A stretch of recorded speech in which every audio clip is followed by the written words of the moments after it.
Life okay ചാനലിൽ സംപ്രേഷണം ചെയ്തിരുന്ന ദൈവം കാ ദേവ് മഹാദേവ് എന്ന പരമ്പര മലയാളികൾക്ക് ഏറെ പ്രിയപ്പെട്ടതായിരുന്നു. പരമ്പരയുടെ മലയാള മൊഴിമാറ്റമാണ് കൂടുതൽ മലയാളികളിലേക്ക് ഈ പരമ്പര എത്താൻ കാരണമായത്. സാധാരണ മൊഴിമാറ്റ പരമ്പരകൾക്ക് ലഭിക്കുന്നതിനേക്കാൾ മികച്ച പ്രേക്ഷക സ്വീകാര്യതയായിരുന്നു ഈ പരമ്പരയ്ക്ക് ലഭിച്ചിരുന്നത്.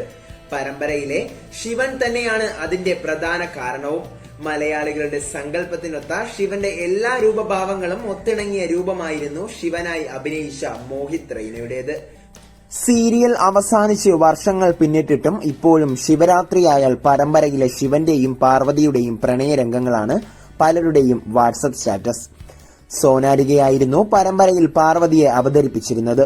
എന്നാൽ പരമ്പരയുടെ പകുതിയിൽ വെച്ച് സോനാരിക അപ്രത്യക്ഷയാവുകയായിരുന്നു. സോനാരികയുടെ പെട്ടെന്നുള്ള ഈ പിന്മാറ്റം ആരാധകരെ ഏറെ അസ്വസ്ഥരാക്കിയിരുന്നു. ഇതിന്റെ കാരണം അന്വേഷിച്ച ആരാധകരെ കാത്തിരുന്നത് നടുക്കുന്ന വാർത്തയായിരുന്നു.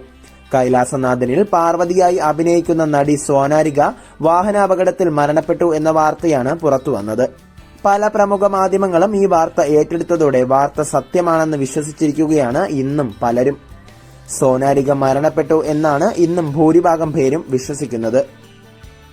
എന്നാൽ സത്യം അതല്ല. താരം പരമ്പരയിൽ നിന്നും പിന്മാറാനുള്ള കാരണം മറ്റൊന്നായിരുന്നു.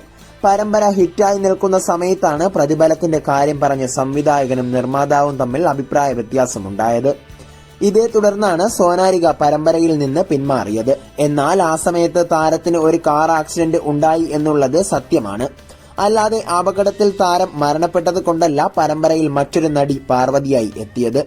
ഇന്നും അഭിനയത്തിലും സോഷ്യൽ മീഡിയയിലും സജീവമാണ് സോനാരിക.